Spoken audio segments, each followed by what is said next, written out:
I don't generally drink wine before I tell a story, so Good luck. we'll see what happens. All right. There are advantages to living alone. I always know whose turn it is to take the trash out, who did the last load of laundry, who drank the last glass of wine. But there are definitely disadvantages to living alone, like who to go on vacation with. Do I know anyone I want to spend 2 weeks with? And if I do, should we get our own room? And if we do I know someone that doesn't snore? And is there a polite way to find out if they're gassy? Never wanting to fully answer these questions, I ended up Googling where to go on a solo vacation. And in 2018, not only was I Googling where to go on a solo vacation, but I was also Googling how to meet single British men in their 50s and 60s. When I emerged from my Google rabbit hole, I booked a painting retreat in France. At least the tutor for the week, Alex, was single and seemed to be in the age range I desired. And he was a Brit. If he was single, I have to wait until I got to France to find out. In mid-September 2018, I landed at the airport in Toulouse, France, and was greeted by a handsome man holding a sign with my name on it. He said my name in a beautiful British accent. Could this be my Brit? No, Terry was married to Jill, who ran the retreat. About an hour later, Terry, Maya, and I left for La Salle. Maya was from Norway, and she had come to paint specifically with Alex. She was married to a man from Iceland and had 2 children. She was retired, but had been a teacher and was one of the first female carpenters in Norway. En route to La Salle, Maya and I learned the names of the other women we would be painting with. Joanne from Scotland, Chloe from Paris, and Teresa from France via Bahrain. I look forward to putting names with faces.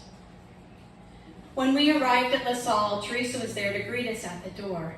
And at first glance, she looked like she was going to be a lot of fun to paint with, until she opened her mouth. You do not have a map? How long have you been doing this? I have been driving in France for 4 hours and have not been to the toilet. Show me to my room. Woo. The air lightened considerably when Teresa left the retreat early, only having produced 1 piece of art. Lovely Joanne and I shared a birthday. Joanne was 78 and was from Biggar, just outside of Edinburgh in Scotland. She, like Maya, was a retired school teacher and had been married twice.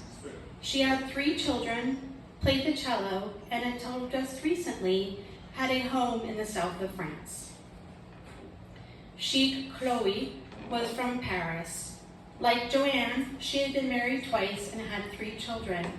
She was retired to the south of France, where her husband promised to build her an art studio on their property, and she had a red Fiat convertible that matched her personality perfectly. Last but not least, we met Alex. Alex was married to Liz, and they had 2 teenage children and lived in a house much too close to the airport in Birmingham, England. Alex was a retired graphic artist who had made much of the artwork for London's West End until he had been made redundant.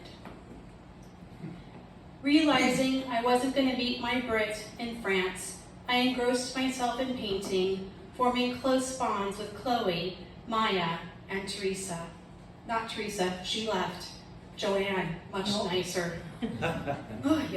But so, Maya, Chloe, Joanne, and I formed close bonds. And at the end of the week, we exchanged hugs and contact information and promised to stay in touch. By the end of 2019, we had chosen a date in mid-2020 to rendezvous at Chloe's studio in Pumasson, France. But like many things in 2020, our rendezvous became a series of Zoom calls. And on October 2022, Joanne and I joined Chloe in our studio 4 years after we first met at LaSalle. My Google rabbit hole may not have found me a single British man, but it did find me 3 friends, and we are planning to continue our painting adventures in France this September, 6 years after we first met. Thank you. Yay.